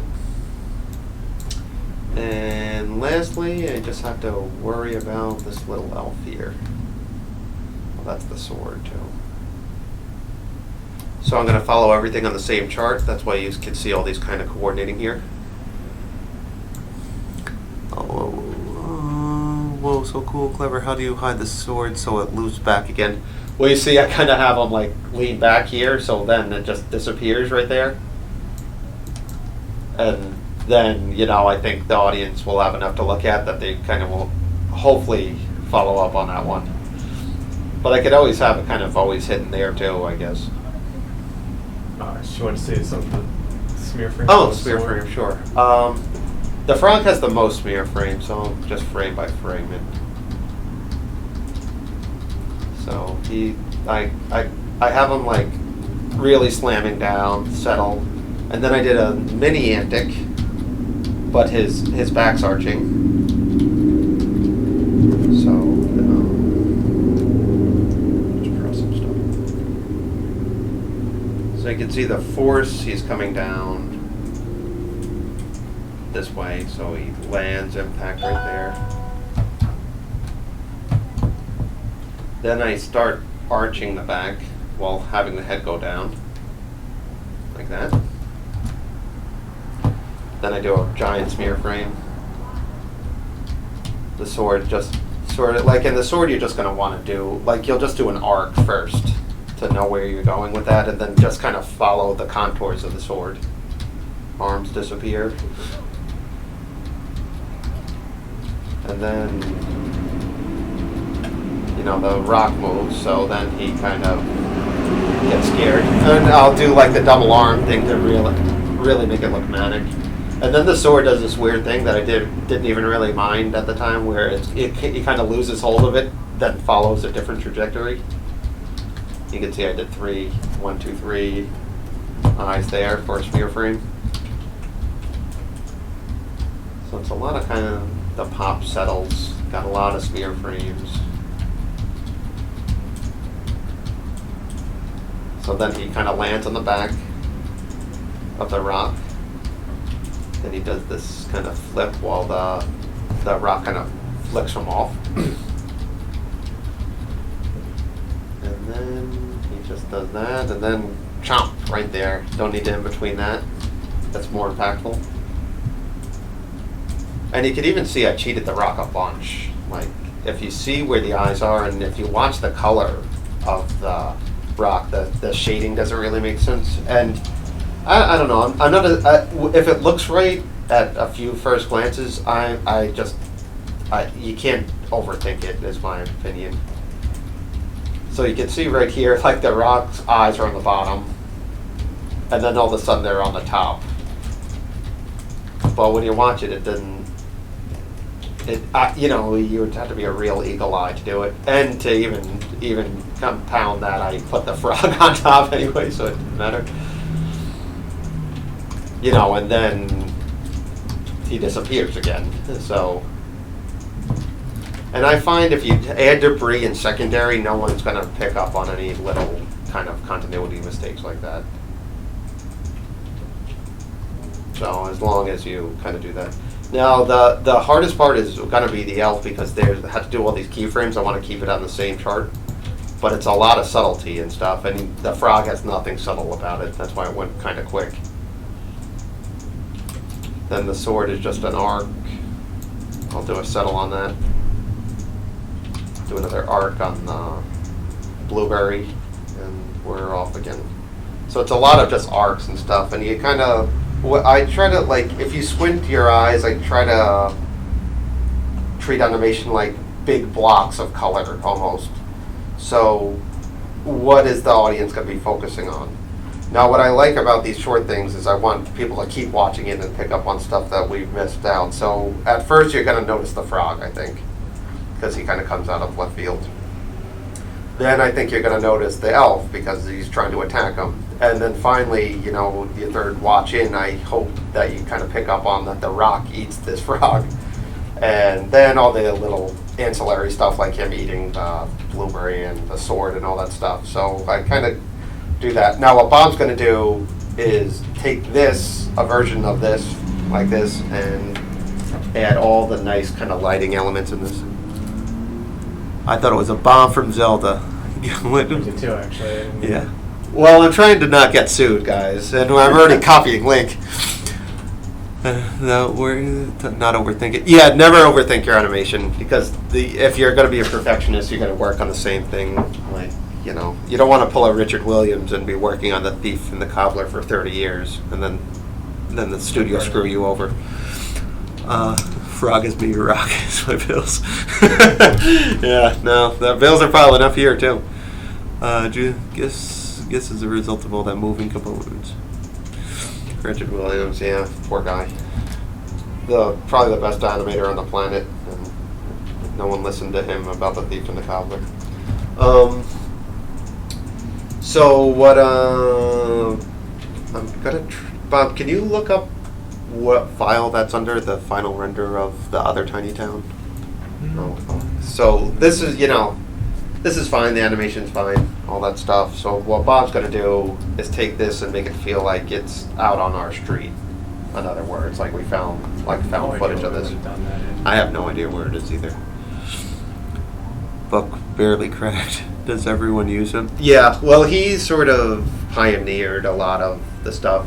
He's also he's a savant too. He just it would take lifetimes to be as good of an animator as he is. I think he works incredibly hard. He's incredibly talented, and he has a lot of motivation and then just kind of God-given talent, I feel like, too. So he's just this kind of like everything about animation just he breathes out of his pores and stuff. So he's just gonna. Oh, I think it wasn't Tiny Town. It is called Tiny Town. Okay. So he's just this guy, and compound that, now he's been animating for 65 years now. I mean, there's no one's gonna catch him really either. So he's just this brilliant genius. That word gets used a lot, but I think he is probably the best animator the world has ever seen. So it's in Tiny Town, he's been? Yeah, and renders. And everyone should study his stuff. It'll give you a lesson in, like, if you want to shoot stuff on ones, you're in trouble, because is it TT02? Nope, it's in the renders. Render. Yeah, you just started putting everything. Tiny Town Final? there. Yeah. Okay. So this, this is another loop we did. But you see how Bob had, like, that, none of this lighting stuff, none of the camera shakes, that dust on the caterpillar. You see, that's a photo from, where did he shoot this? Just outside. He put foreground elements in, you could see this, like, even the glow of the light right above the caterpillar's head. You see a light source, he put shines and everything, and then to really bring it home, he took it looks like he's going through leaves on the top, like there's light coming through the leaves if you watch the elf's face in the very beginning. So he's going to show you how you take what I just showed you and do what he did to this in After Effects, and probably more. And he did all the audio and sound too. I don't know if you guys can hear that. I don't know if the audio's even working. I might be talking to myself. So that's what we have that to look forward to. We're going to announce that next week. So I have my homework to finish this animation. But right now, back to Blood. Nice work. I know this place is down the street from me. Was basically the first one to present the craft to the masses. Yep. Best animator, but at what cost? I've heard he really overworked it. He probably has. I think He's a victim. He's one of those. It's like what was the Disney guy's name who left Disney? Like Ubi Works or UBI Works or something. It's UBI Works or something. I see a lot of parallels in him where, like, Disney was sort of the marketing genius, and UBI Works, or I don't know if I'm saying UBI Works, or that his right hand man was just a brilliant animator. He did all the stuff. He did it with such craft and tact. And then he went and started his own studio, but he kind of focused just on the animation. He wanted to love the craft and do all that stuff, and he was missing that part that Disney was so good at, which was marketing and making it accessible for everyone. And he realized there's the cost effectiveness of it. And I think Richard Williams is more in the UBI Works camp, where this is an art form, it deserves to be perfected, and I'm going to keep perfecting it until it probably kills me. And therefore, you ask a layman, do you know Walt Disney? Of course. Do you know Richard Williams? And you're like, no, who's that? So it kind of is a double-edged sword. But if we're just speaking from animation from like a craft and an art. I mean, you just watch Richard Williams' latest thing. It looks like he rotosculpted, but I know he didn't. It's crazy what he was doing just with paper and pencil. And The Thief and the Cobbler is a fascinating story about how he did this. Well, you should read about it because I won't do it justice, but he kind of held his film hostage, I think, for a while, and he threatened to burn everything down. So he's one of a kind. And then there's like the hybrids of the Disney and him, and I think like Miyazaki's like he's a genius too, but he definitely realizes the artistry of telling the story and making sure it resonates with everyone, and he's a perfectionist with the craft too. So I guess the moral of the story is kind of meet the middle, because animation the thing is, it has to be seen, else you're just doing it for yourself.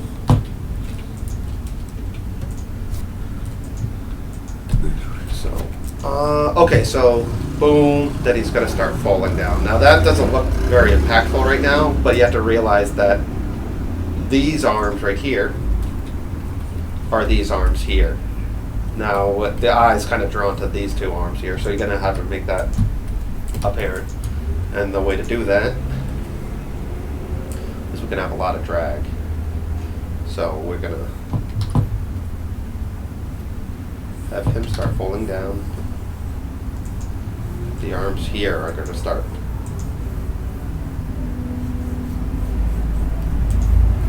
going like that. This front tentacle is going to start spinning up. This tentacle is going to start spinning up.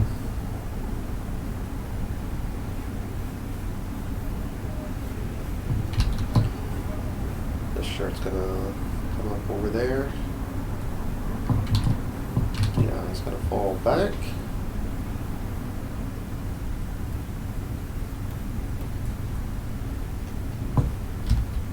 Make sure I got the tentacles right.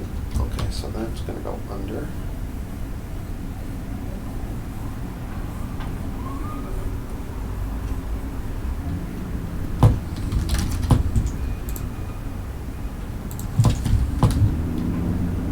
Do you ever listen to music while in between? Oh, all the time. We always have music playing throughout the day. We would put it on this too, but it's someone else's music. And it ranges. We used to have playlists when we were doing like down and dirty, kind of annoying work. We'd have like what was it called? Without giving the name of the client, but what was Tuesday? Was it something called like Depressing Monday or Depressing Tuesday when everything was due? We'd have music that had like I knew when Bob was frustrated because he'd play a music that would try to calm him down, and then there was stuff. Then there was like hardcore rap that we were listening to, so we were all over the place. No, but I think music and animation. Every studio I ever worked with, they kind of allowed you to have your own headphones and kind of listen to whatever you wanted to. And there were some places I know you could even put like YouTube and all that stuff on. I didn't find a lot of places that kind of fought against that. Though Bob worked at a few. Right? Oh, yeah, there. Like, You could listen to music. You could listen to Maybe, music. I'm not even, I forget. It was, You were allowed to? no, that was, I forgot about that. Couldn't talk to people. No. Well, that's God, that was- that's symptomatic of a bigger problem. No, I think music and animation go hand in hand. Plus, what I always liked about it too is like now certain songs I associate with certain projects too. So it's kind of like a snapshot of what we were going through at the time.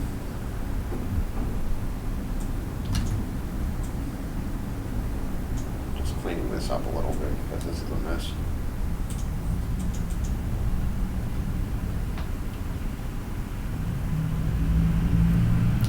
So what's gonna happen? This one goes up a little bit.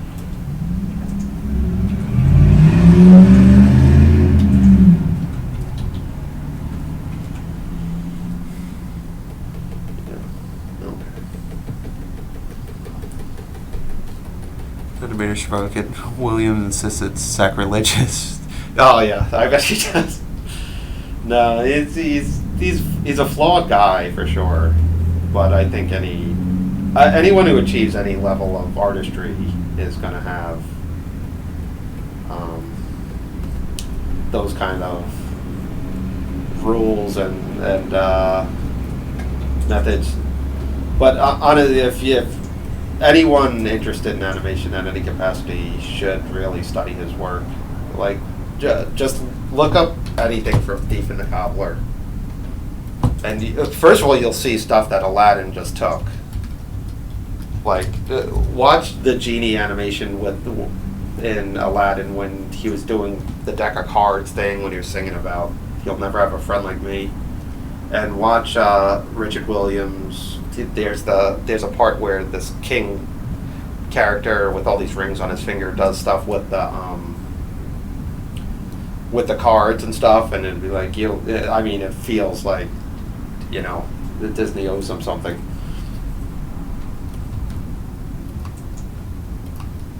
So that goes up, yeah.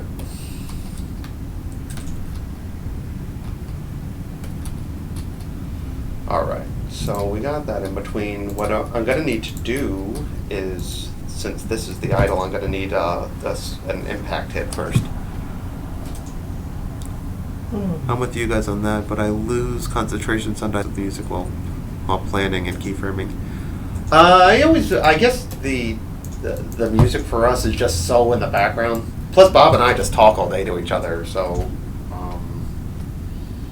it's not too much of a distraction for us. It's actually sometimes with the music off, it's more of a distraction. I feel like for us. Then you just hear the. So you just hear outside, and if you guys can hear outside. Do you want that playing in your head all day? So let's see. I'm gonna go like that. This is gonna shoot up like that.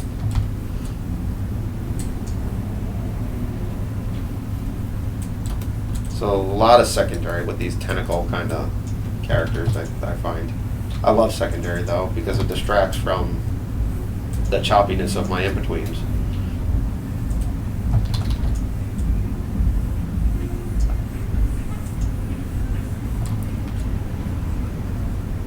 But what I like about animation in particular is, especially traditional, is that each frame has the mistakes of the animator.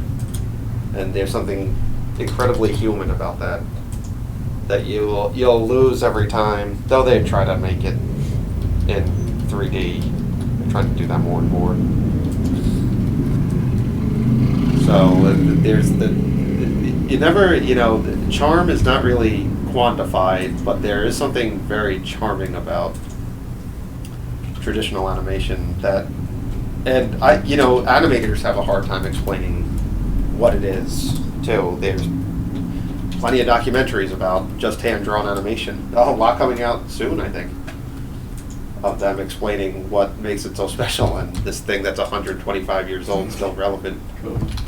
What is Cody That's right? why I leave the bugs in my code to show. Oh, the charm! Yeah, no. That's real charm. I like the charm of Andrew fixing it so we can get paid. Yeah, oh, that's why. No, but it's but Cody's right though. There is something even in the indie scene that's this unpolished kind of thing you're working with.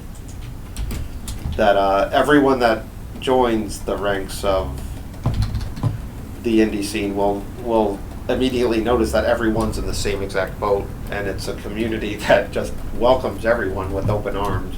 And I found that animation's not as welcoming for all these people who, claim to be very, inclusive and all lovey-dovey and stuff. I find it a lot more cutthroat than what I found in the indie scene. Now, when we try to publish this thing, I'm sure those people will show up. But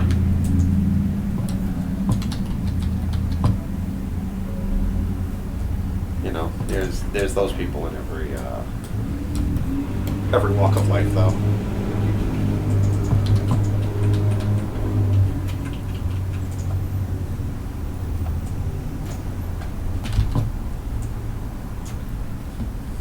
That might still be we call bugs features. What studio do you work for again? And I've probably asked this again too. So.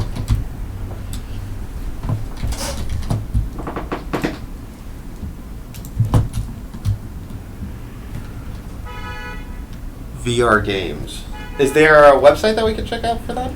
How big is the studio?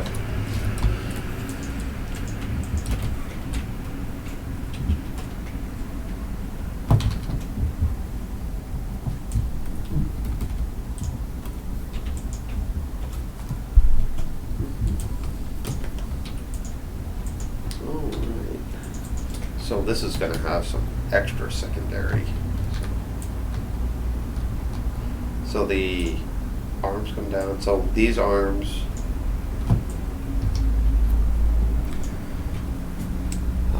We have to check that out, Bob, when we get a chance. Oh, 100 people. 100 people. I'm always curious how people keep everyone paid when they get that big. Because Bob and I might have to start bringing in our own lunch. That's how you keep paid. Keep getting paid. No, 2019's been interesting because it's been very hit or miss with work. We'd be super busy and then we're not. It's very frustrating. But like everything has a silver lining, we get to work on stuff like this more, which it satiates me creatively, but then, the pragmatic part of my brain kicks in. It's like, we need to keep our families fed. So what are we going to do?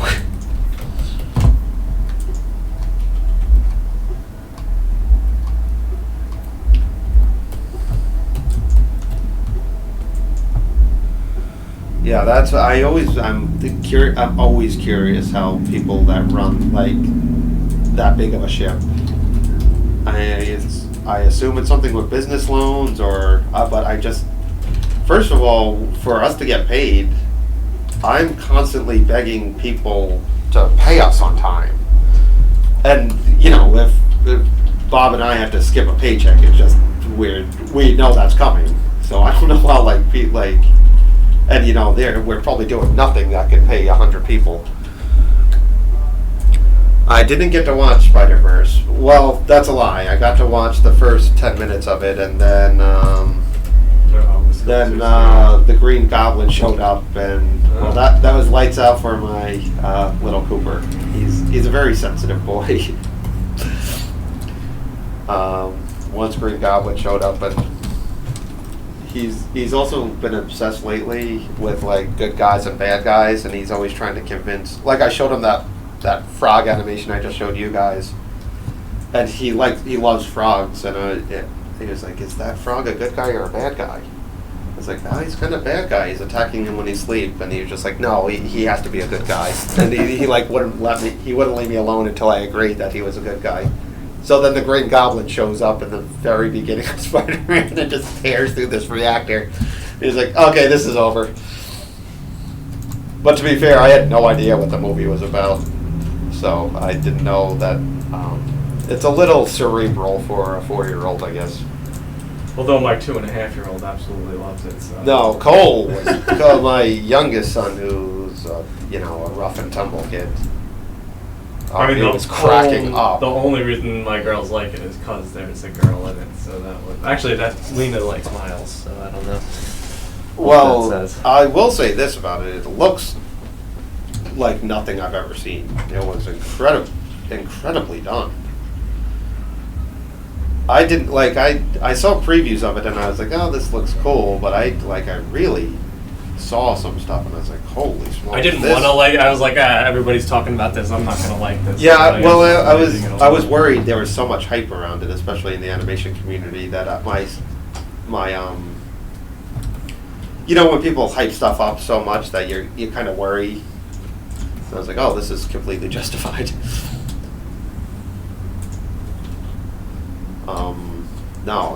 They did that. That was incredible. Kind of felt like stop motion at points, and I liked even the little things I noticed was like when they went in and out of focus, like how they changed the sepia tone. That was the only thing that bothered me a little was the way the That it kinda had the like a blurs halo around everything. it just made me feel a little nauseated or something almost. Like just the zoom blurs and stuff. Instead of doing a blur, they did like a double image. There was a part when Miles and his father were in the car, and like it was shot from the back seat. Yeah. And I was like, this is about as far as I got it, but Cooper. But I picked up on that. I was like, oh man, yeah. But by the time Green Goblin reared his ugly head, that was it. So and he didn't finish his pizza that night either. So I ate cold pizza over a sink and just thought about Finishing Spider-Man. And then anyone who thinking about parenthood, that's a lot of it is eating cold pizza over a sink. Yeah, I just saw it a couple days ago. Pretty deep. Yeah, no, I look forward to seeing it, but now my wife and I are just on a Stranger Things bender, and we're trying to keep it to two a night, so I don't so we get a full week at least. All right, one more in between. Got about one more minute here, so we're gonna start winding down here. So let's see, next week, just keep us posted on Twitter and stuff, any questions, and we're definitely going to start advertising about when Bob's going to show you guys his After Effects magic. Friday, next Friday, of course, we'll still do Drawing Blood, these Twitches. Let's see, bloodgame.com, for any of you who haven't signed up, it's an important place to get stuff. We're going to start updating it too. We're going to put the old poster that never made it to the Edge magazine. You guys will get a first-hand look at that. Any news about the trailer or any coming festivals will hit there first. And let's see, any other promotional stuff? And you've done so many backgrounds now, we should really show some of that stuff too. Yeah, so keep us in mind and all that social stuff. Yeah, they use chromatic now. Oh, okay. Let's see, anything else where important? No new festivals coming up or anything like that. We're gonna break for a while. Yeah, we're off the festival scene for a while we catch up and make sure we get more of this game done. And yeah, so social, this will be on YouTube, maybe by the end of today. I don't know if we'll post last week's one. That was pretty embarrassing. But yeah, post your questions, share all the stuff that you guys want to share, and we look forward to meeting all you guys again next week and keep talking blood and animation. So until then, enjoy hopefully your vacation. I hope someone out there is getting a break. That's not us. And we will talk to you next week. Bye, guys.